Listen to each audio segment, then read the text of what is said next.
Hola a todos. En esta primera clase vamos a definir ciertos términos que nos resultarán necesarios en esta materia. Y en una segunda parte de esta primera clase nos abocaremos a estudiar las distintas formas en las que un medicamento puede presentarse.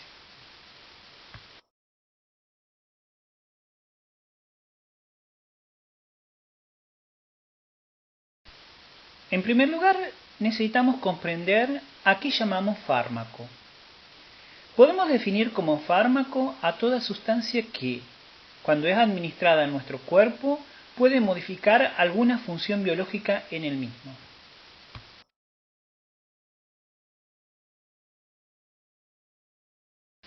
Ahora, fíjense, es importante destacar que una misma sustancia, o sea, un mismo fármaco, puede producir distintos efectos. En un caso, puede actuar como un medicamento, es decir, que esa sustancia va a ser utilizada con un fin biomédico, ya sea en la prevención, en el diagnóstico, en el alivio o en la cura de una enfermedad. Pero la misma sustancia puede generar efectos adversos muy importantes en nuestro organismo, y entonces estaremos hablando de tóxico. Muchas veces una misma sustancia puede actuar como medicamento o como tóxico dependiendo de cómo se la administra. Y de allí entonces la importancia de que el personal de salud comprenda muy bien esta materia. Entonces podemos definir a la farmacología como la ciencia que estudia cómo los fármacos o estas sustancias químicas interaccionan en nuestro organismo teniendo en cuenta distintos aspectos. Teniendo en cuenta las propiedades intrínsecas del fármaco, como lo son su origen, si el mismo es de origen natural o industrial, su composición, sus propiedades físico-químicas, cómo ese fármaco va a ser administrado, cómo se absorbe, si el mismo es modificado en nuestro cuerpo y por último, cómo se elimina. Otro parámetro que estudia la farmacología es cómo actúa el fármaco para producir el efecto biológico. Por ejemplo, si estamos tomando un diurético, cómo ese fármaco logra incrementar la producción de orina en nuestro cuerpo. Y por último, y cosa que es muy importante, en qué condiciones ese fármaco puede ser tóxico en nuestro cuerpo.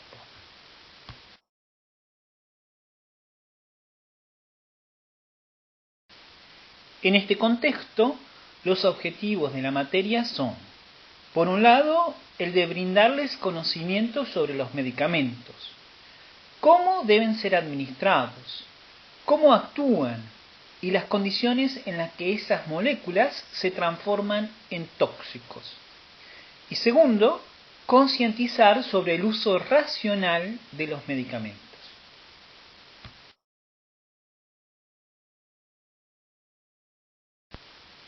La materia consta de 10 clases teóricas que se clasifican en dos grandes grupos. El primer grupo se refiere a la farmacología general y el segundo grupo se refiere a cada una de las distintas familias de medicamentos. El primer grupo, el de farmacología general, va a abarcar dos clases. En la primera clase estaremos hablando de farmacocinética. ¿Qué es la farmacocinética? Esta parte de la farmacología estudia cómo el medicamento se absorbe, cómo se distribuye en nuestro organismo, cómo es metabolizado y cómo se elimina de nuestro cuerpo. El conocimiento de la farmacocinética es fundamental para el diseño de una pauta terapéutica eficaz. Ese conocimiento va a determinar la vía de administración, la dosis, la frecuencia, cada cuánto se debe administrar un determinado comprimido, si los medicamentos se administran junto con las comidas o no, entre otras cosas. La segunda clase vamos a estudiar farmacodinámica. Y aquí estaremos estudiando el mecanismo por el cual un fármaco ejerce su efecto biológico. En el ejemplo mencionado antes, ¿cómo hace un diurético, un fármaco diurético, para incrementar la producción de orina? cuál es el mecanismo. También en esta segunda clase estaremos estudiando aspectos toxicológicos generales, aunque debo mencionar que para cada clase de medicamentos vamos a definir cuándo el mismo puede llegar a producir estos efectos no deseados.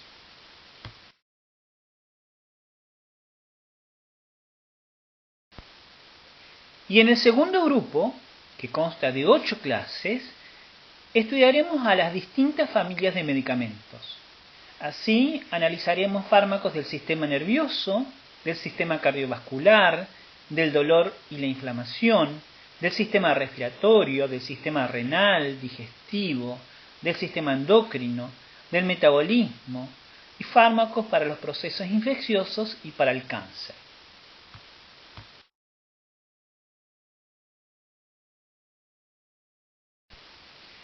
Comencemos con los principios básicos que deben guiar la administración de medicamentos por parte de los licenciados en enfermería. En primer lugar, debemos ser conscientes que la administración de medicamentos es una tarea delegada por el médico al licenciado en enfermería. Y aquí el primer punto importante es que sin una orden médica no está permitida la administración de medicamentos. Esa orden médica debe cumplir las 5 reglas esenciales. Debe definir claramente el paciente, debe definir claramente el fármaco que debe ser administrado, debe definir claramente la dosis, debe definir claramente la vía de administración del fármaco y además definir las pautas de administración y de monitoreo una vez administrado el fármaco.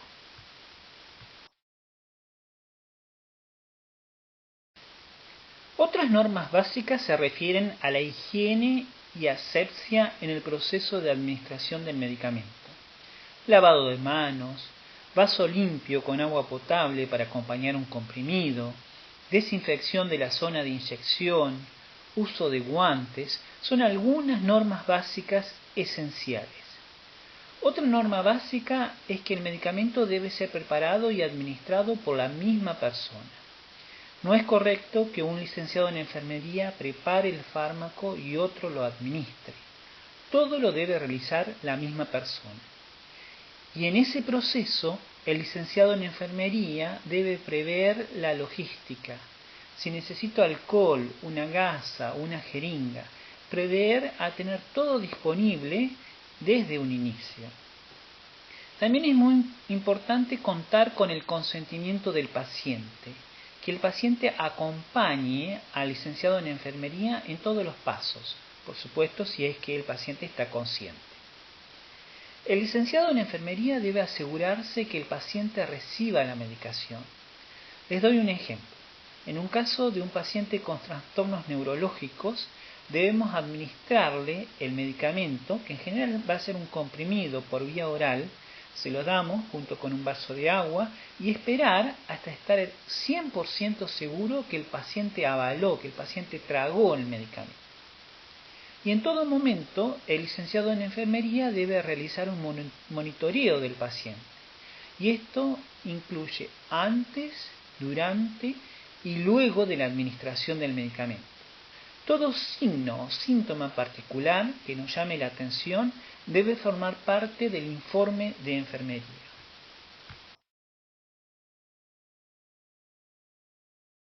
Y por último, si bien dijimos que la prescripción del medicamento es una facultad última del médico, el licenciado en enfermería debe conocer el fármaco, debe conocer cómo se administran y los potenciales efectos adversos.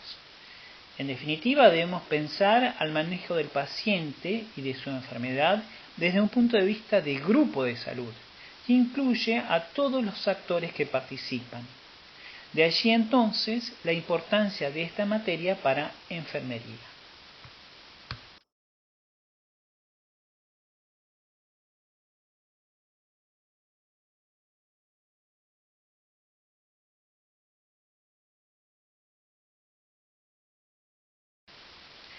En esta segunda parte de la primera clase veremos bajo qué formas podemos encontrar a los fármacos.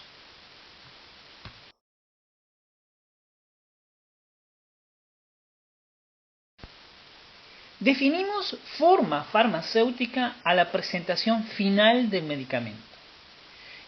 Y llegar a la forma farmacéutica final implica todo un proceso tecnológico que tiene varios objetivos.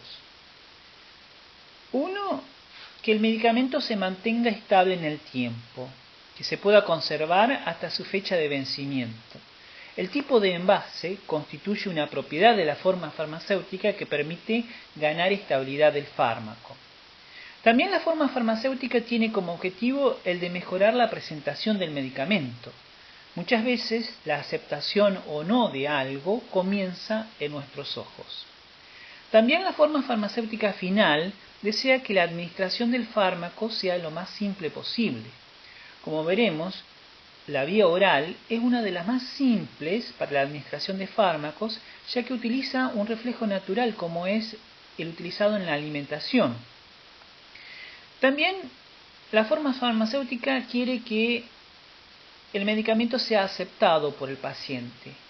Aquí algo sobre el que la industria farmacéutica trabaja bastante es en lograr formas farmacéuticas que tengan un buen gusto, que no sean desagradables gustativamente.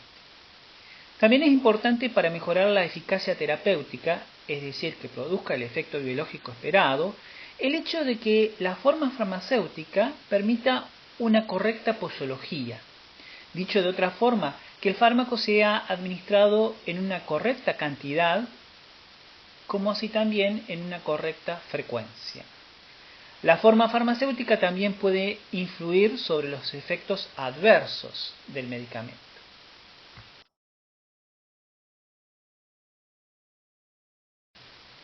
Esa forma farmacéutica estará constituida por tres tipos de elementos. Por un lado, el principio activo, o la molécula responsable del efecto biológico esperado. Por otro lado, los excipientes, que son sustancias inactivas.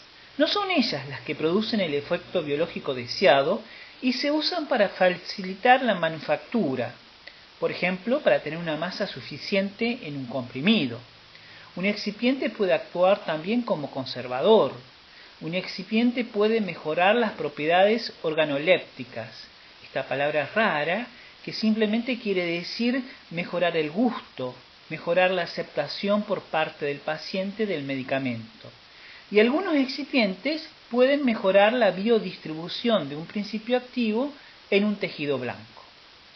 Y por último, la forma farmacéutica incluye al envase, que es muy importante, como mencionamos anteriormente, para la conservación del fármaco.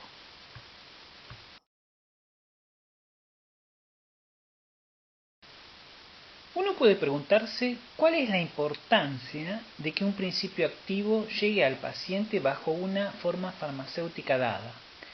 ¿En qué influye la forma farmacéutica sobre el efecto farmacológico final? Primero, que como dijimos, la forma farmacéutica final protege al principio activo, la protege del medio ambiente, la humedad, la luz, el oxígeno, que pueden degradar al principio activo, para mencionar algunos parámetros del medio ambiente que pueden alterar al fármaco. Pero también pueden proteger al principio activo de la degradación endógena en nuestro cuerpo. Les doy un ejemplo. El ácido clorhídrico producido en el estómago puede destruir a ciertos principios activos. Entonces, algunos medicamentos se presentan bajo una forma farmacéutica que protege al fármaco de ese ambiente muy ácido. También mencionamos anteriormente que la forma farmacéutica puede mejorar las propiedades organolépticas, ¿no? Es decir, mejorar la aceptación gustativa por parte del paciente. Otro aspecto que la forma farmacéutica puede facilitar es la absorción del principio activo en determinadas vías de administración. También puede incidir en el resultado final del fármaco mediante un direccionamiento selectivo del principio activo a determinados órganos o tejidos, a los que queremos que el fármaco llegue para producir su efecto biológico. Les doy un ejemplo. En enfermedades del sistema nervioso central, recuerden que el principio activo debe atravesar una membrana, una barrera, que es la barrera hematoencefálica. Entonces, las formas farmacéuticas de este tipo de fármacos van a tener en cuenta, van a contemplar parámetros que permitan atravesar dicha barrera hematoencefálica. Otro punto muy importante es que una forma farmacéutica dada puede permitir utilizar dosis más bajas del principio activo y así evitar efectos tóxicos que se logran con dosis elevadas.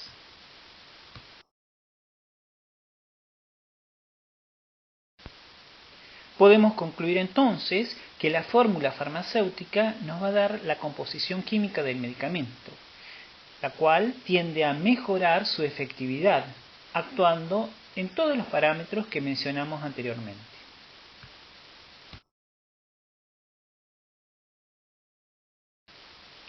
Aquí tenemos un ejemplo de un medicamento muy usado, la aspirina. El mismo contiene un principio activo, que es el ácido acetilsalicílico, a una dosificación de 500 miligramos por comprimido. La forma farmacéutica también incluye a los excipientes, que en este caso es celulosa y almidón, que son componentes inertes químicamente, son económicos. La celulosa facilita la compresión y la no desintegración del comprimido, y el almidón protege al principio activo contra la humedad. Y el envase. Seguro todos recuerdan los blisters de plástico que se usan en la aspirina para justamente protegerla del medio ambiente.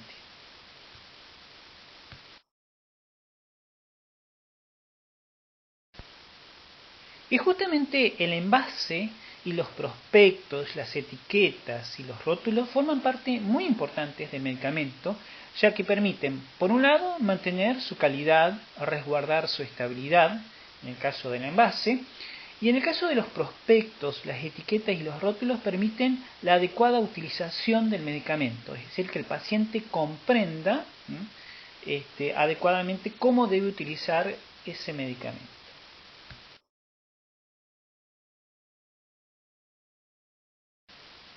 Ahora bien, ¿qué tipo de medicamentos podemos encontrar en la vida cotidiana? Tenemos medicamentos llamados de marca y otros que llamamos genéricos. Veamos la diferencia entre ambos.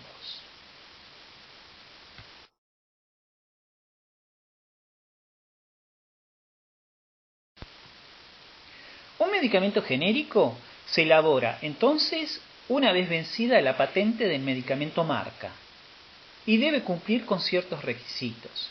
El primero de ellos es que debe haber demostrado bioequivalencia terapéutica, es decir, debe producir los mismos efectos farmacológicos a la misma posología. Por otro lado, no debe modificar el margen terapéutico. Ya definiremos bien este término, pero en simple nos indica las concentraciones en las que el medicamento es efectivo con una toxicidad mínima. Tampoco debe afectar su biodisponibilidad, es decir, el grado y la velocidad en el que el medicamento accede a la circulación sanguínea. Ya veremos en detalle estos dos términos que acabamos de mencionar. Por último, también debe estar correctamente identificado.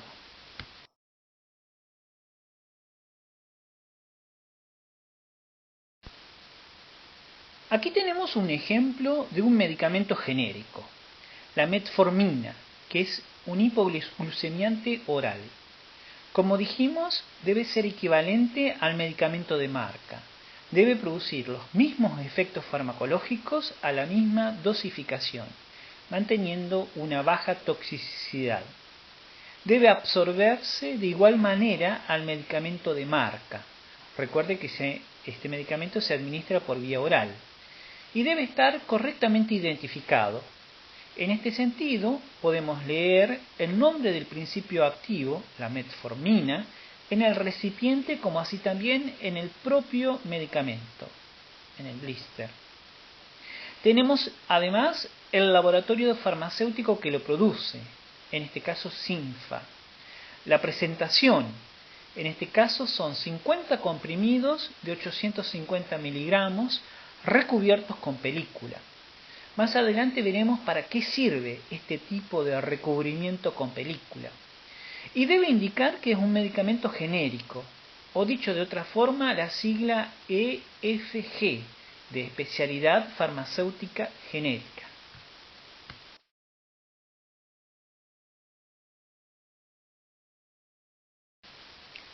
¿Cuáles son las ventajas de los medicamentos genéricos? En primer lugar, mencionamos que deben tener eficacia y seguridad demostradas, idénticas a las del medicamento de marca. En segundo lugar, tienen un solo nombre, el del principio activo. Esto es muy práctico, pues evita confusión. En todos los países se llaman de la misma forma. En la figura tenemos un ejemplo para el paracetamol, que en el caso de un medicamento genérico se llamaría siempre paracetamol, paracetamol en solución oral o paracetamol en polvo efervescente. Son económicos y por lo tanto contribuyen a mantener el sistema de salud.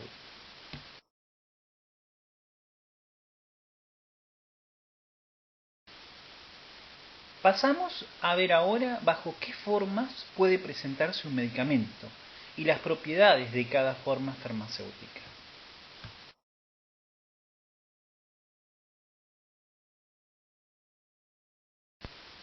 Una de las formas más frecuentes en las que podemos encontrar un medicamento es la forma de sólido.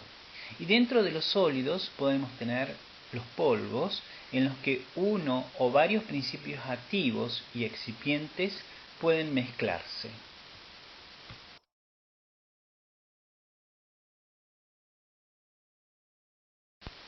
Tenemos medicamentos bajo la forma de polvos para la utilización interna, como por ejemplo podemos citar a ciertos antibióticos que disolveremos en un solvente para poder utilizarlo en una vía parenteral, polvos disueltos en un aerosol para medicamentos usados en vías inhalatorias, y otro ejemplo, que quizás sean los más comunes, son los polvos efervescentes utilizados por vía oral.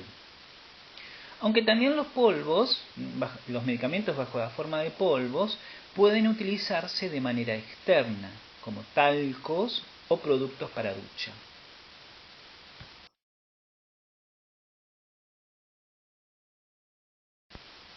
¿Cuáles son las ventajas de los polvos como formas farmacéuticas para un medicamento? En primer lugar, su universalidad. Casi todos los principios activos pueden ser reducidos a polvo y pueden así ser utilizados en una diversidad muy importante de preparaciones. En segundo lugar, al carecer del agua, esto hace que aumente su estabilidad química. No existen en los polvos un tipo muy importante de reacciones de degradación que puede sufrir el principio activo, como son las reacciones de hidrólisis, en las cuales están involucradas a un ataque del principio activo por parte del agua. Por otro lado, también disminuye mucho la posibilidad de contaminación del medicamento con microorganismos. Y por último, al ser partículas pequeñitas, finamente subdivididas, esto hace que tengan un gran área superficial y que se favorezca de esa forma la rápida difusión del principio activo.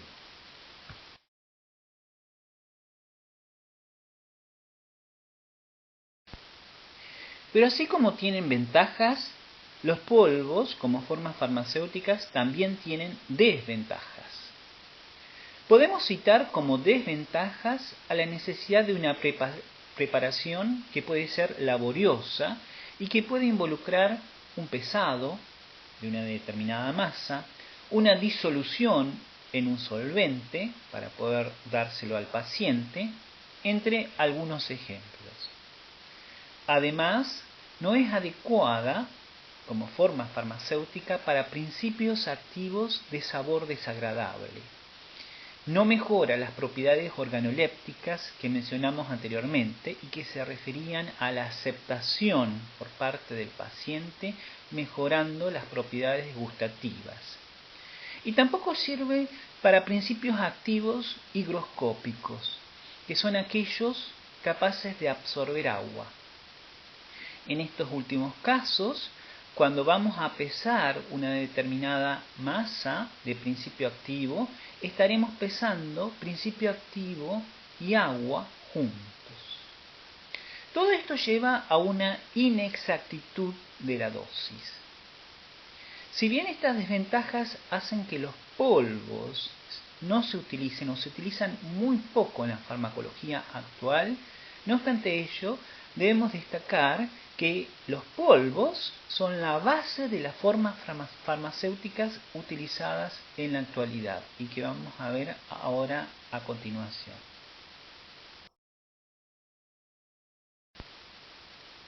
Una primera modificación de los polvos son los granulados, que consisten en mezclas de polvos dispuestos en pequeños agregados sólidos y secos, como se ve en la imagen, y que permiten una buena manipulación y que pueden administrarse por vía oral. Quizás uno de los ejemplos más frecuentes son los granulados efervescentes, que poseen bicarbonato como excipiente, el cual favorece la disolución del principio activo en el agua.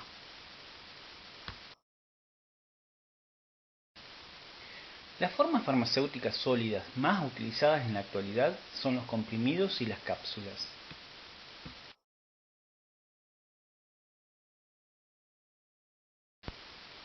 Las formas farmacéuticas sólidas más utilizadas en la actualidad son los comprimidos y las cápsulas. En el primer lugar, los comprimidos se van a obtener por compresión de sólidos, como su nombre lo indique. Se comprime una mezcla que incluye el o los principios activos y el o los excipientes. Dentro de los excipientes que más se utilizan tenemos la goma arábiga y el almidón. Una característica de los comprimidos es que pueden tener ranuras que facilitan la administración de dosis más pequeñas. Otra modificación frecuente en los comprimidos son su recubrimiento. Por ejemplo, recubrirlos con una capa polimérica que previene su disolución en el líquido gástrico y así protege al principio activo del ácido fuerte del estómago, que es lo que llamamos capa o recubrimiento entérico. De esa forma se disolverá el principio activo y se absorberá en el intestino. Fíjense lo importante que es conocer la forma farmacéutica de un medicamento, pues en estos casos de recubrimientos entéricos tenemos que decirle al paciente que por favor no mastique el comprimido, pues de lo contrario estaría destruyendo la forma farmacéutica y el principio activo no va a ejercer su efecto farmacológico.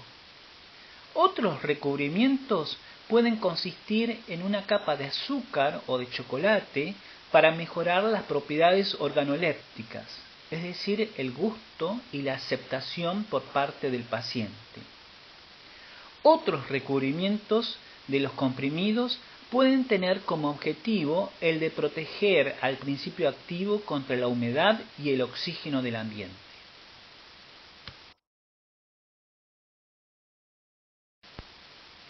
También tenemos las cápsulas, que son cubiertas de gelatina que contienen en su interior al principio activo y los excipientes. Cabe destacar que estas cápsulas contienen en su interior una dosis justa del medicamento. Las cápsulas se administran generalmente por vía oral y permiten evitar el sabor y olor del medicamento. Estas cápsulas se van a reblandecer y desintegrar a lo largo de su camino por la vía de administración.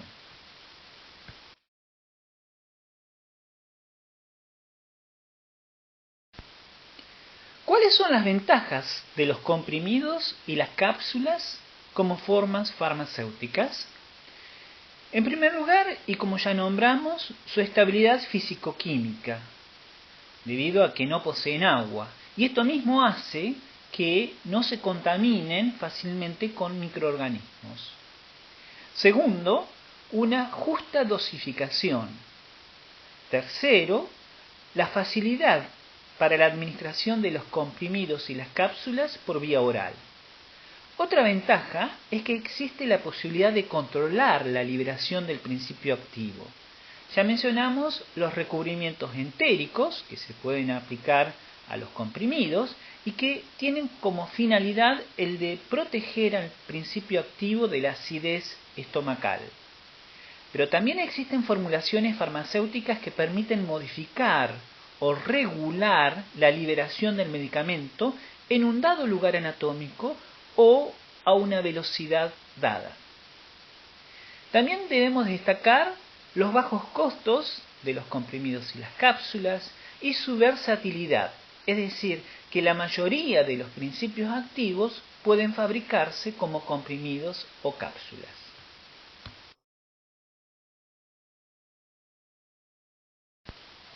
¿Cuáles son las desventajas de los comprimidos y las cápsulas?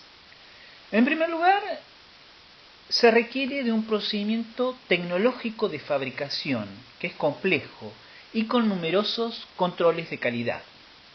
Cabe destacar que además, como desventajas, hay ciertos pacientes en los que no es posible o es muy dificultosa la utilización de la vía oral para la administración de medicamentos, como es el caso de los pacientes ancianos, los bebés y sobre todo en pacientes inconscientes.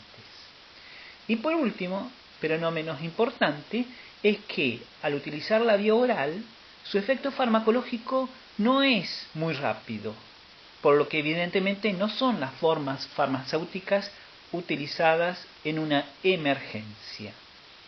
Cabe destacar que se puede aumentar un poco la velocidad del efecto farmacológico utilizando la vía de administración sublingual.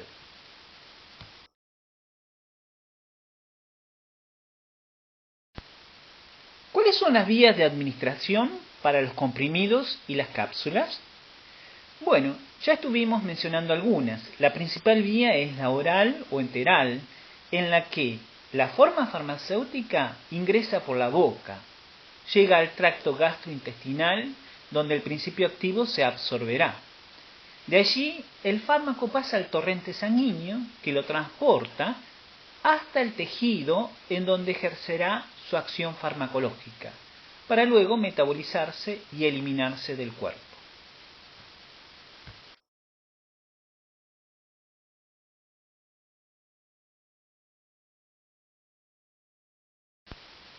En este caso, le daremos al paciente el medicamento acompañado de un vaso de agua para que le ayude a tragar el mismo. Una alternativa adicional es la vía sublingual, en el que indicaremos al paciente de colocar el medicamento por debajo de la lengua y que espere hasta su disolución y absorción. Por último, la administración de un medicamento puede requerir de la asistencia del licenciado en enfermería en el caso de que el paciente no pueda tomar el medicamento por sí solo. Estamos hablando de casos como el del uso de una sonda nasogástrica, por ejemplo. En todos los casos, ya sea de autoadministración o de medicación asistida, tenemos que asegurarnos que el paciente tome la medicación en su integridad, en su totalidad.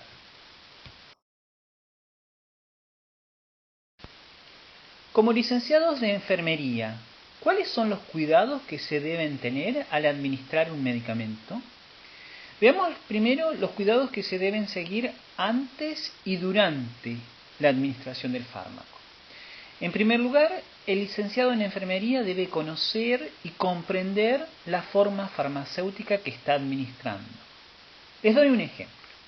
Si es un comprimido que tiene una recubierta, que va a ser administrado por vía oral, eso el licenciado en enfermería debe conocerlo para alertar al paciente de no masticar el comprimido.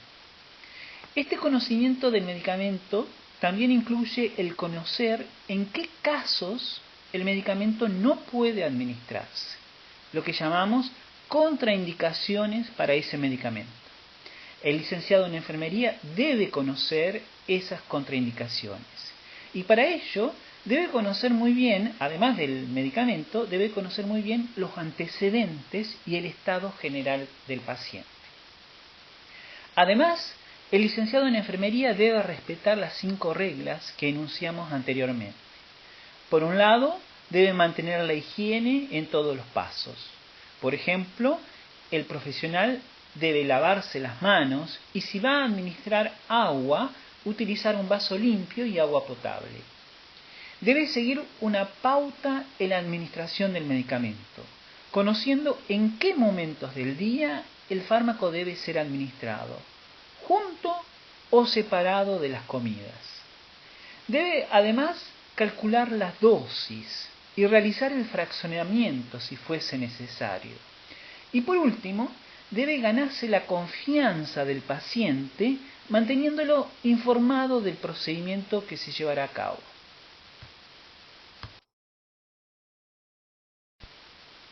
Pero no todo se termina ahí.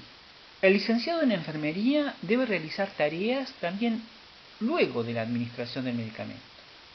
Y aquí es importante asegurarse que la dosificación fue completa, que el paciente cumplió con el tratamiento en un 100%. Además, el profesional debe monitorear los efectos que pueden aparecer de una manera muy rápida luego de la administración del medicamento. Les doy un ejemplo. Pueden aparecer fenómenos alérgicos cuyas manifestaciones las vemos de manera muy rápida luego de que hemos dado un comprimido. Esto implica que no es solo administrar el fármaco y nos vamos creyendo que ya está, sino que debe haber un monitoreo en los minutos que siguen a la administración de ese fármaco. Y también un monitoreo a largo plazo, pues pueden aparecer alteraciones en la deglución, vómitos, en la movilidad, en la homeostasis general, por ejemplo, pueden aparecer alteraciones en la presión, en la temperatura, o dolor. Todos estos signos y síntomas deben formar parte del informe de enfermería.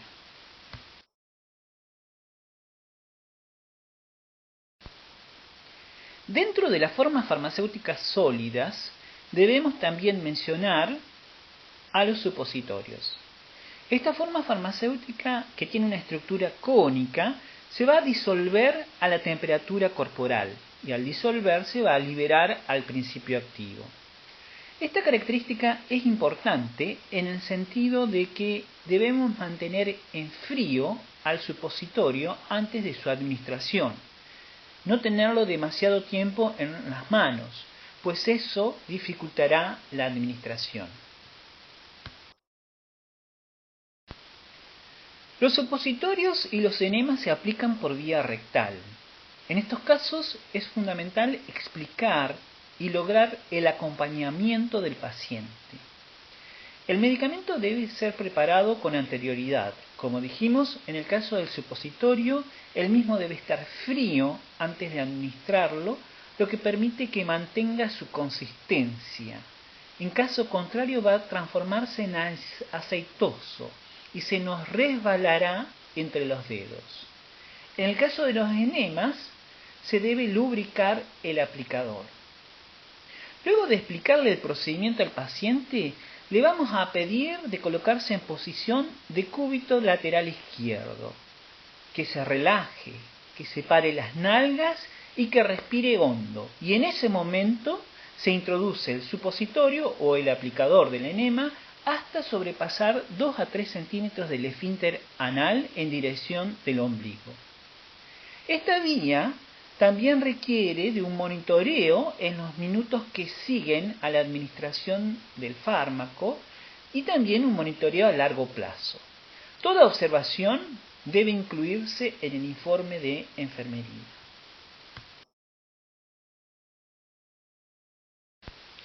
Una forma farmacéutica adicional que debemos mencionar son los óvulos, que tienen algunas características similares a los supositorios que recién vimos, pero en este caso son de uso vaginal.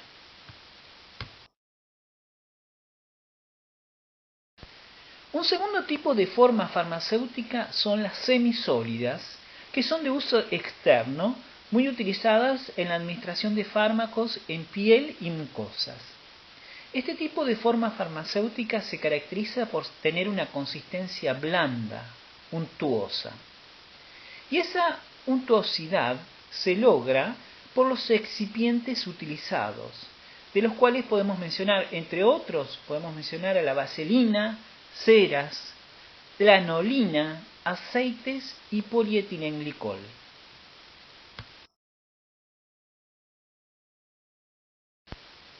¿Cuáles son los cuidados de enfermería para la administración de formas farmacéuticas semisólidas? Vamos a dividir a estos cuidados en antes, durante y después de la administración del fármaco. Comencemos con antes de la administración. El profesional debe, y como siempre, conocer al medicamento que va a administrar, conocer sus propiedades y sus contraindicaciones, es decir, en qué casos no se debe administrar ese fármaco. Debe además conocer los antecedentes del paciente. Les doy un ejemplo. Se debe conocer si el paciente presenta algún tipo de alergia contra algún componente de ese medicamento. Y debe evaluar además la integridad de la piel o de la mucosa. Es de destacar que los medicamentos semisólidos deben aplicarse sobre una piel o mucosa que no esté lastimada.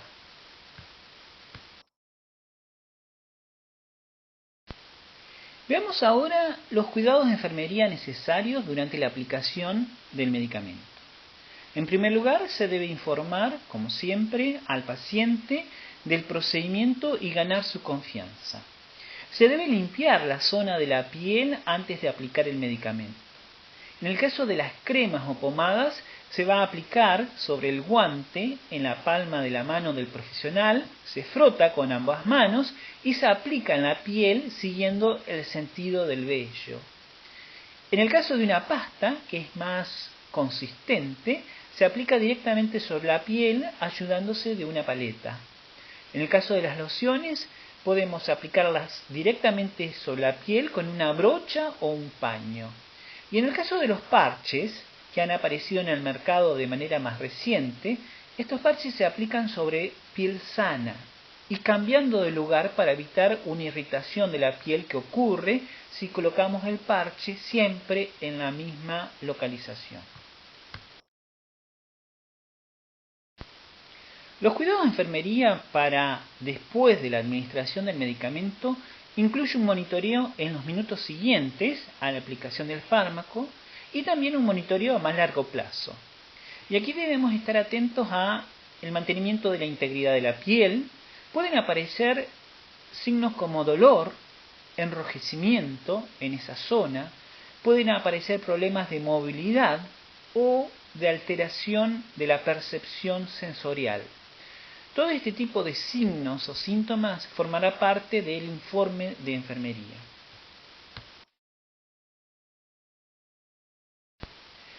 Un tercer tipo de forma farmacéutica son las líquidas. Y aquí tenemos, por un lado, las soluciones, en las que el principio activo se encuentra disuelto en un solvente.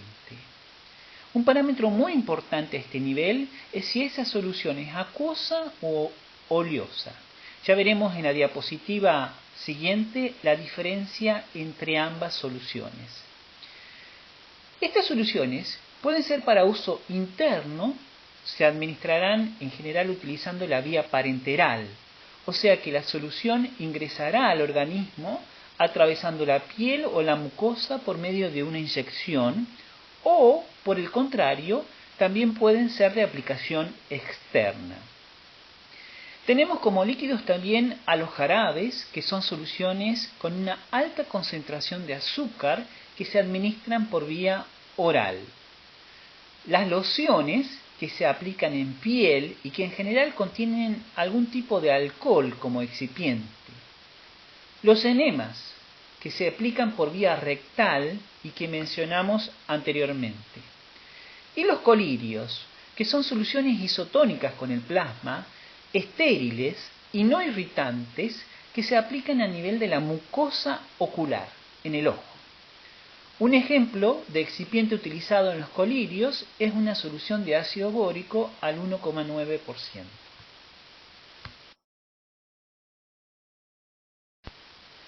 Como dijimos anteriormente, las soluciones se utilizarán en inyecciones para la administración del principio activo por vía parenteral. Por lo tanto, y como estamos ingresando al medio interno del organismo, estas soluciones deben ser estériles. Este es un requisito muy importante, la esterilidad. Ahora bien, dijimos que las soluciones pueden ser acuosas, en las que el principio activo está disuelto en agua estéril o un solvente similar al agua, o oleosas. Dicho de manera simple, una solución oleosa tiene una consistencia como el aceite. En general se utilizan excipientes como el aceite vegetal, el aceite de algodón, de oliva, de sésamo, para mencionar algunos tipos de aceites que se utilizan. Y como el agua y el aceite, ustedes saben muy bien que no se mezclan, hay que tener mucho cuidado en comprender, en saber qué características tiene la solución, porque de ello dependerá la vía de administración.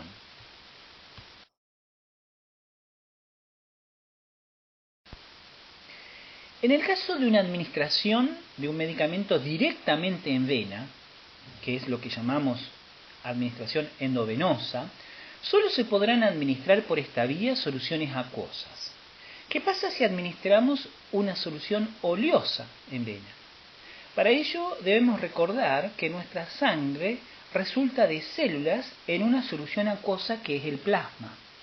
Entonces, si a esa suspensión acuosa le agregamos algo aceitoso, no se mezclarán, y eso producirá que el aceite tape el vaso sanguíneo e impida la circulación. Es a lo que llamamos émbolo oleoso o émbolo graso. Existen otros tipos de émbolos.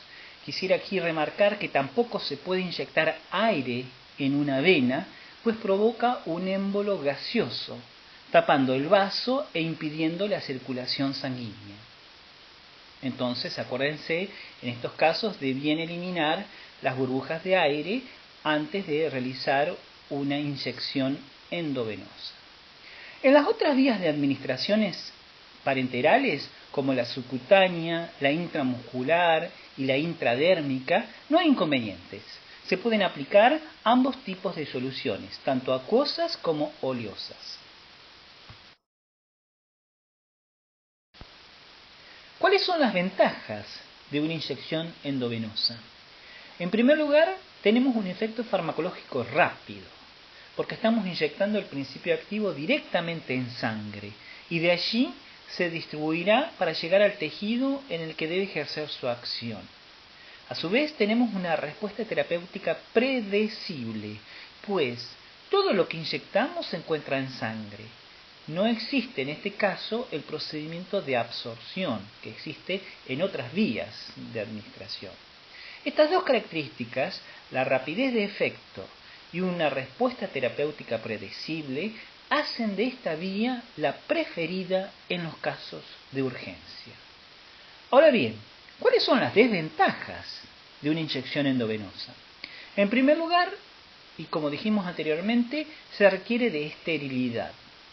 Puede producir además una irritación local, induciendo flebitis, es decir, una inflamación a nivel de esa vena. También puede ser una desventaja el hecho de que, si bien el efecto es rápido, es irreversible o casi irreversible. Resulta difícil volver atrás para contrarrestar el efecto farmacológico inducido por ese medicamento.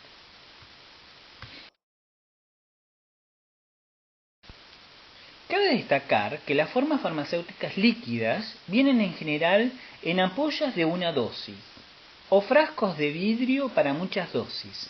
Aquí en este caso deberemos realizar los cálculos de volumen necesario para aplicar una dosis, o recipientes de plástico de polietileno. En todos los casos se tratan de soluciones estériles y debemos conservar dicha esterilidad en los casos de recipientes que contienen múltiples dosis. ¿Cuáles son los cuidados de enfermería para las inyecciones? En primer lugar, debemos preparar todo el material requerido para la inyección: la jeringa o el sistema de goteo, el compresor, el antiséptico, las gasas y apósitos. Debemos recordar en mantener la higiene durante todo el procedimiento y además de explicarle al paciente lo que vamos a realizar. Debemos fraccionar el fármaco si fuese necesario. Se debe limpiar con antiséptico el tapón del frasco de la solución y además tener en cuenta distintos parámetros. En primer lugar, si es una inyección directa, una perfusión continua o una perfusión intermitente. En el caso de utilizar un sistema de perfusión con macro o micro goteo, debemos llenar la cámara de control de goteo hasta la mitad aproximadamente con la llave de paso cerrada y luego abrir la llave de paso para infundir el medicamento. Acuérdense, antes que nada, de verificar qué tipo de solución es la que se va a administrar y por qué vía. Reitero que no se pueden administrar soluciones oleosas por vía endovenosa. También es importante comprender las propiedades tóxicas que pueda tener la solución. Muchos fármacos son tóxicos en altas concentraciones. Es por eso que una inyección se efectúa lentamente como para permitir que lo que ya fue inyectado pase y se distribuya a la circulación sanguínea.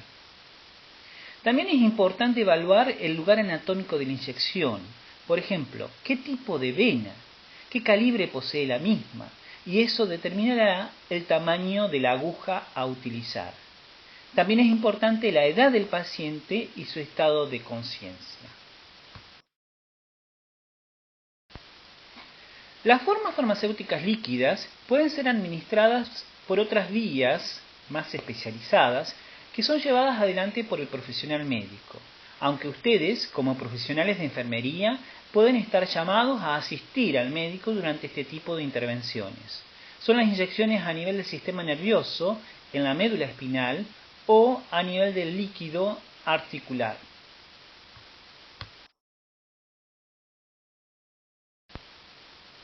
Pasamos ahora a mencionar el cuarto y último tipo de forma farmacéutica, que son los gases.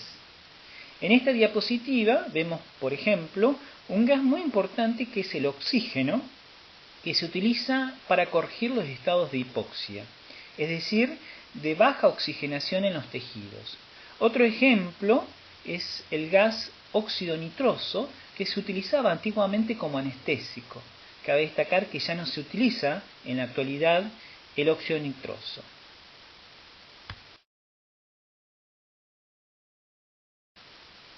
En la actualidad es muy corriente el uso de aerosoles como forma farmacéutica. En este caso, el principio activo está disperso en un gas.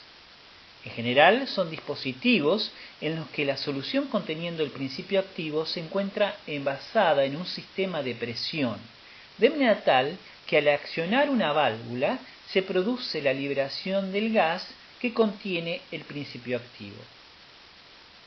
En el caso de los nebulizadores, podemos decir que son dispositivos que al hacer pasar una corriente de aire por una solución, generan partículas muy finas y uniformes de principio activo en ese gas. Esto facilita muchísimo la absorción en las vías aéreas. Para resumir, podemos decir que la presentación final de la forma farmacéutica puede realizarse bajo 4 estados físicos del fármaco: los sólidos, líquidos, gases y semisólidos. A ese principio activo se le agregan modificaciones y combinaciones con excipientes para lograr un mejor objetivo terapéutico. Y para finalizar este capítulo quisiera remarcar que la prescripción de un medicamento es solo el inicio. En efecto, esta actividad, la de prescribir, que es llevada adelante por el médico, debe ser complementada con la actividad del profesional de enfermería, que será responsable del cumplimiento del protocolo de administración y del monitoreo de la respuesta del paciente. Esta respuesta del paciente va a producirse si el principio activo llega a su lugar de acción en forma y en cantidad suficiente como para producir el efecto farmacológico.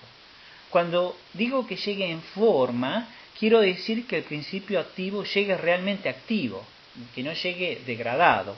Y un ejemplo que mencionamos son los casos de comprimidos con recubiertas que protegen al principio activo. También va a depender de que los tejidos respondan. Lo que puede cambiar de un paciente a otro y también pueden depender de cambios metabólicos, presencia de otras enfermedades en los individuos. En definitiva, de distintos tipos de interacciones que veremos en esta materia.